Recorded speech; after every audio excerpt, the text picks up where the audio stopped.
IVM. There's a quick survey to fill out on ivmpodcast.com/survey. It lets us know a little bit more about who's listening to us. And you know what? We're going to do a few prizes. So, we'll do a random drawing of maybe 10 people and we'll send you all some swag. Remember, that's ivmpodcast.com/survey where you can fill out the survey. Welcome to All Things Policy, a daily podcast supported by Pragati, a flagship media initiative of the Takshashila Institution.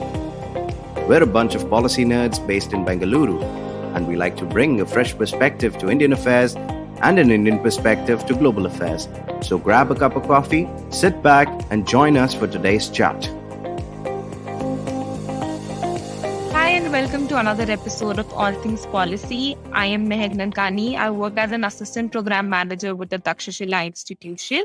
I have Dr. Harshit Kukreja with me as a guest for the episode, who works as a research analyst in the Health and Life Sciences vertical at Takshashila. So in this episode, we're going to talk about what's been happening around the news of this announcement by Food Safety and Standards Authority of India, which has been tasked with overseeing the implementation plan of health star ratings over packaged processed food items. So Harshit, before we discuss what's been the news and we discuss about what have been the pros and cons in other countries' part, would you like to inform our listeners regarding what exactly health star ratings are? Yeah, sure.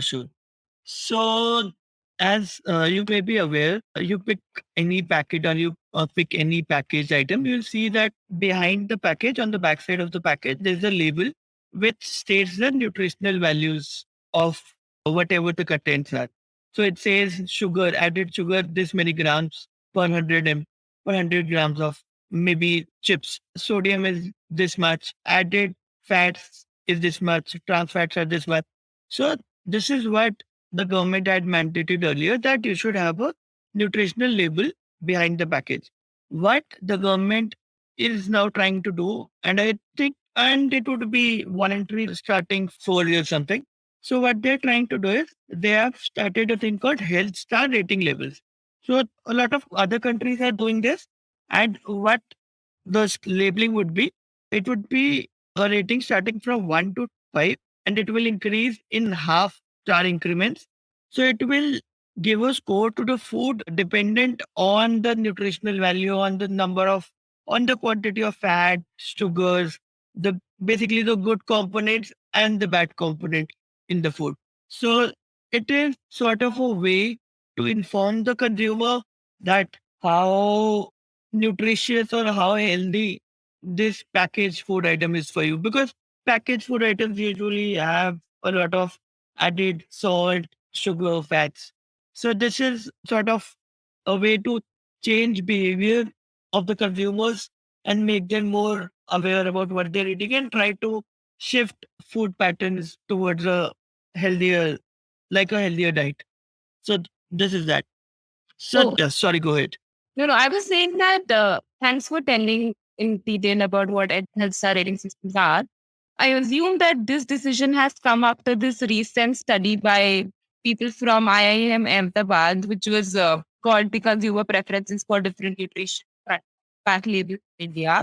And this study, as they say, is like the first large scale randomized control experiment, and which was done over 20,000 people from almost all major states of the country. So it's pretty much a big study. But I was reading over I was reading actually a summary of the study, and it said that they used actually these 5 formats of front of pack label systems, and out of which warning labels and HSR were shown to be the best, and they were effective in identification, understanding, reliability, and acceptance.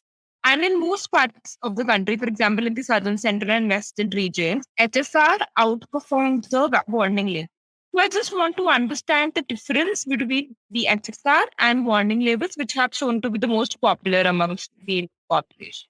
So yeah, so HSR is like sort of what the government has like proposed and what the study assumed them to be. It's like sort of a scoring, and in which they're sort of like, for instance, you give a score of 5 for all the good substances that are in the food, and you reduce For instance, a score of 3 for all the added fats, excess sugar, and salts.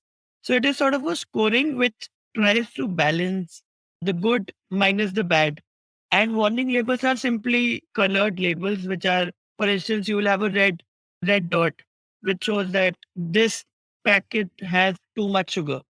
And one more thing, there has been a lot of criticism about this study because of like sort of subtracting the negative, the substances with bad, sort of like bad effects on your health from your good, from substances with good effects. So nutrition does not work that way. You cannot like subtract that from that. But on the other hand, warning labels, they are like simple labels which show that, oh, so this has this, for instance, a pack of Lay's has too much of salt. So it will have a red, maybe a red or maybe some other color which is like catchy. A red, so the colored square with a circle, there would be some kind of a label or warning label which says that, oh, so this substance has too much of salt. You should eat this in moderation or you should avoid this.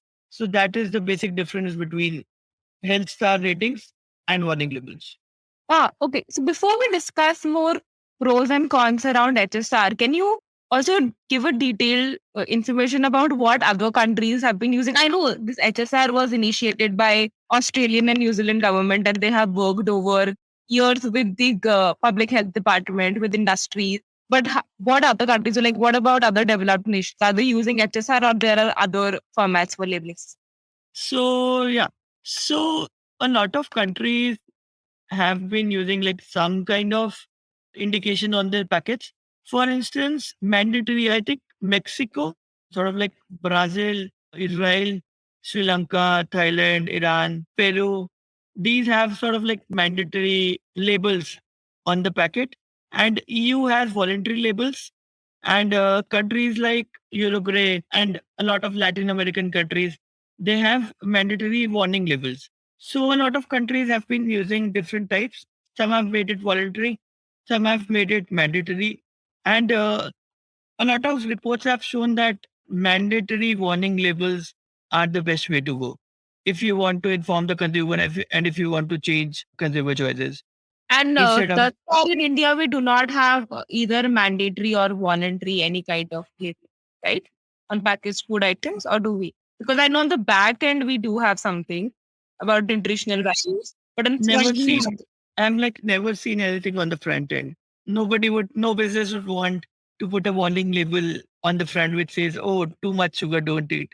yeah. But I think that's why it's also making our consumers extremely unaware and they don't realize what they're whether they're eating. A lot of people think that they are making a very informed decision while consuming something by reading the backside of the packaged food item. But I think consumers in India are still very unaware. And I don't know if we can directly link to it, but there has been a rise of obesity and hypertension and BP and other kinds of things, even in the younger population in the country. So, do you think that that's how it's also related and there's unawareness? And that's why there can be a link between these new popular problems amongst the young population? So yeah, obviously there is a link because of lifestyle modifications, because of sedentary lifestyle, and because of eating of large amounts of trans fat, more sodium, sugar, refined carbohydrates. There has been a increase in these non-communicable diseases such as cardiac diseases, hypertension, diabetes. And yeah, so it's like quite difficult if you read the back package, if you like pick up a packet of maybe Lay's. So the 35-40 rupees packet you get of magic masala Lays, it has around 110 grams of Lays. So it has more than 625 kilocalories. Out of that, it has more than 40 grams of fat and it has more than like 950 mgs of sodium. So if you are eating that one packet, you are consuming a lot more than what you're supposed to do. So, and the thing is, you if you read that, you do not get like the magnitude of the harm that packet will cause you. And it's like it's very well, all these processed foods they have taste additives and everything else. So it's also very addictive. You cannot, instead of eating maybe vegetables, you tend to eat processed food, which is more tastier, and you get all these added fats and salt and sugars, which you should not be getting, at least in these quantities. Thanks, Harshit, for that detailed explanation. I think we'll take a short break now, and after the break, we'll discuss regarding more pros and cons regarding different kinds of labeling system and what kind of trajectory path should India follow while marketing that front pack label. Listeners, we'll be back after a quick short break. Hello, hello, hello. It's been another great week on the IVM Podcast Network. On Storytellers and Storysellers, Vineet meets the CEO of Slum Soccer, Dr. Abhijit Barse, the inspiration behind the film Jhund. On Cyrus Says Cock and Bull, Cyrus talks to Sriram, Shreyas, and myself, Silvery. They discuss the thieves of Sangli who use an excavator to dig out an ATM machine. On The Habit Coach, Ashton tells us how we can make being bold a part of our personality. On Postcards from Nowhere, Utsav deep dives into Mughlai cooking with a biryani versus pulao debate. I'd be interested in that. And on Hanswani, hear the story Antibodies, exploring men's tendency to avoid responsibility and blame fate. Do follow us on social media. We are IVM Podcasts on Twitter, Facebook, Instagram, and LinkedIn. And remember, if you're enjoying this show or any of our other shows for that matter, do tell a friend. It really helps us out a lot. Also, don't forget to rate us on any platforms you're listening on, and you can also check us out on YouTube. We are also doing a small listener survey to better understand how you respond to our shows and advertising on the network. We would really appreciate it if you could spare a few minutes to fill it. It helps us build better shows for you. And finally, we would like to thank our sponsors this week, SBI Life Insurance, India Water Portal, and Jupiter, a digital banking app.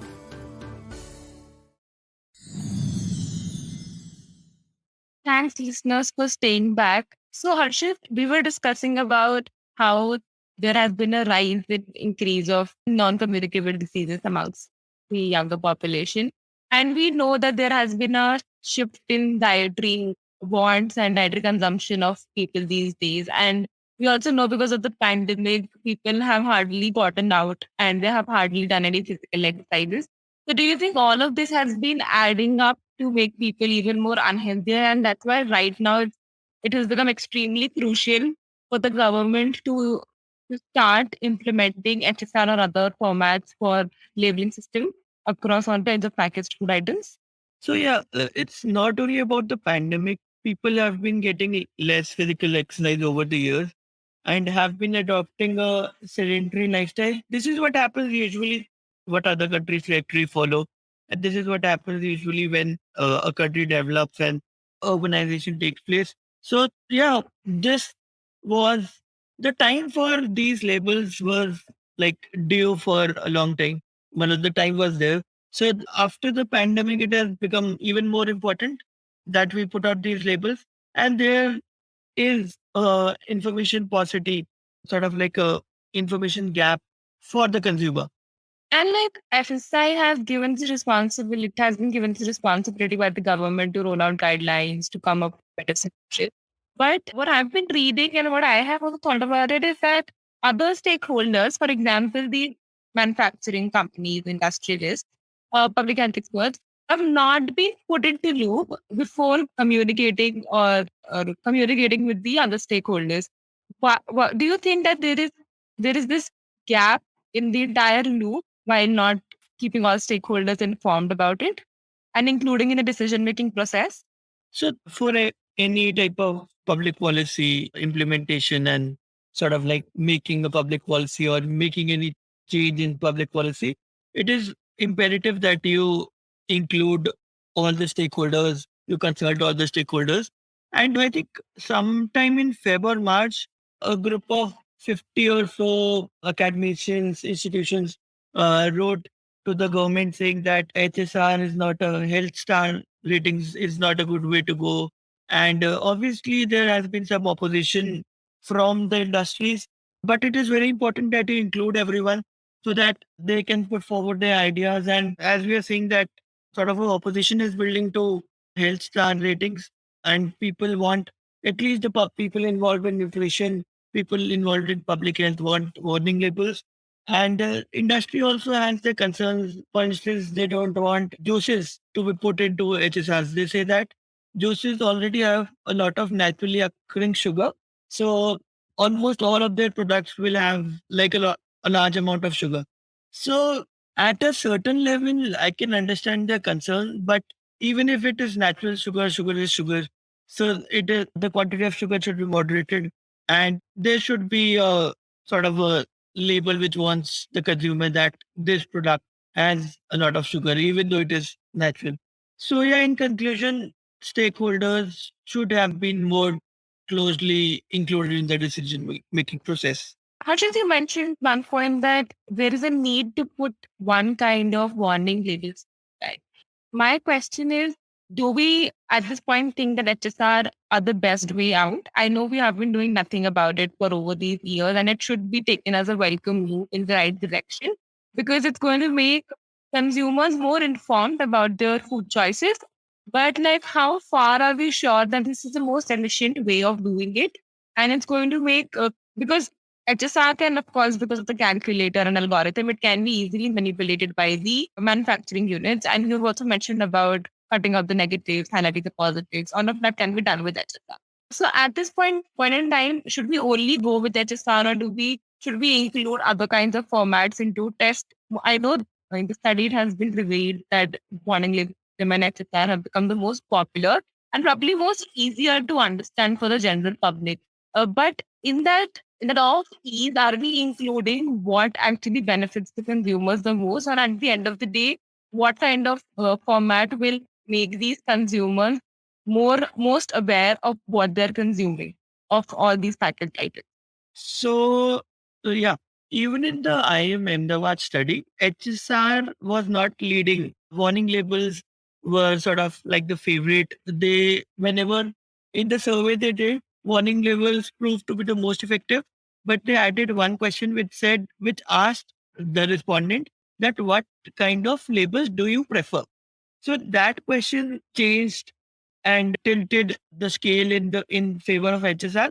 But that was not an important question. Warning label are the best way to go. And it has been shown like from across the world, from studies across the world, Latin America and stuff, that you compare Latin America, where a lot of countries have mandatory warning labels, to Australia and New Zealand, which has some sort of health star ratings. You will see that a lot of behavior change has been seen here in regards to packaged food in Latin America in comparison to Australia and New Zealand. So warning labels are a better way to go. And obviously, the calculation is sort of irrational for what the government has proposed for calculating the ratings. And I think warning labels are a better way to go. And the letter I mentioned, it also says that warning labels should be preferred. So maybe we can get some sort of combination in which there's a warning label and there's some sort of rating which says that, okay, so this is natural fruit juice. It exceeds the sugar amount, but the rating is not that bad as compared to maybe chocolate with a lot of added sugar. Yeah. So I think you and I both agree on that one point in time that some format of front package labeling system is mandatory to make consumers more aware and educated and informed and to make the right decision of what kind of food items are they consuming at the end of the day. Especially in this age of fast food items, we have new chains coming up. Every day we have new kinds of chips, new kinds of aerated drinks available. And so at this point in time, it's very important. And I think the FSSI guidelines can help in facilitating this process and implement it. But we know in India, the implementation is going to be problematic. It's not going to be that guidelines are announced today, and a month from now, the market would be flooded with packaged food items, only packaged food items with these warning labels. When do you think India will be able to achieve that? Is it going to be 6 months from now? It's going to be a year from now? Do you think there will be some challenges here and there in the implementation process? Yeah, sure. So the government has proposed a 4-year voluntary period. After that, they say that they'll make it mandatory. So it will depend on the opposition from industry and how easy will it be to get these labels on certain categories of food. There'll be a lot of, I think there'll be a lot of to and fro, but it would be at least for maybe a better part of this decade, we won't be seeing the labels on almost all our items. Maybe some multinational companies will pick it up, but nobody wants. For instance, you have a packet which has the label, and you have a packet which doesn't have the label, and different businesses sell that. So if the packet A has a label which says, "Oh, it has high sugar and high salt," you won't pick that packet. So unless it is made like some kind of mandatory, maybe 4 years from now, until then, everyone would not be putting those labels up. And I think only a small minority of the industry would be doing it voluntary. And there is a need to engage the industry and stakeholders and consumer groups so that the government can elevate their concerns and see sort of like figure out a solution to their problem. Yeah, correct. Because at the end of the day, first of all, the task is not easy. We're trying to bring a behavioral change. We're trying to make consumers be aware and trying to push them towards making informed food choices to make our population healthier. So that in itself is a task. And if there are challenges from the opposition side, of course, the manufacturing the industry, it's going to be a more heavy task. And what you're saying is right. And maybe international food companies might agree to it in the beginning, but we also have these local manufacturing units who actually do not have that amount of profits. And these labeling systems might hinder those profits altogether. So I think that's going to be a challenge. But at the end of the day, I hope that some years down the line, we'll have all packaged and processed food items giving accurate information to the consumers about what they're consuming, healthy or unhealthy. Because at the moment, I myself don't look at the backside of whatever Lay's or any kind of other packaged food items, and I myself do not make a very informed food decision. I think it's very mandate. It should very necessary to have it in front of your eyes. Harshit, do Yeah. you have some things to add before we end this Yeah. podcast? So what I hope from this, like sort of a mandatory labeling, is that eventually the manufacturers try to reduce the harmful ingredients in their packaging. They try to reduce the sodium content, the added fats, added sugar, so that the consumer is now buying their products, but is getting a better deal. Is now consuming less sodium, is now consuming less trans fat. So that is the ideal scenario I hope would happen from all of this mandatory front of package labeling.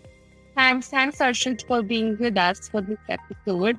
And thank you so much, listeners, for tuning in for more such episodes on issues related to public policy, current affairs, governance, geopolitics. Please keep listening to All Things Policy. Thanks, Mahek. Thanks, everyone. If you liked our show, don't forget to check out other interesting podcasts on the IVM network. You can tune into them on the IVM Podcast app, ivmpodcast.com, or wherever you listen to your podcasts. You can also follow IVM on social media. The handle is @IVM Podcasts on Twitter, Facebook, and Instagram. And hey, if you'd like to dive into Takshashila's research on technology, strategy, and economic affairs, check us out at our Twitter handle @TakshashilaINST or our website takshashila.org.in.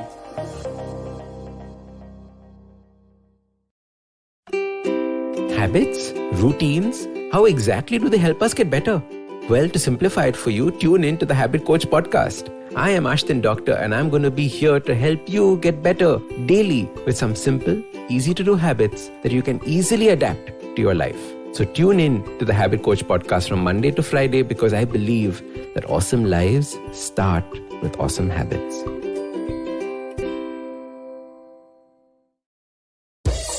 Don't you think that if everyone around you is getting smart, you better be smarter? Hey there, I'm the traveling professor Siddharth Deshmukh and I'm back with season 2 of my podcast to make you smarter. Smarter with Sid. What's this season's focus about? Well, it's about 10-minute nuggets that will make you stand out at work. It's time to go from smart to smarter. Tune in every Tuesday and Thursday and become smarter with Sid.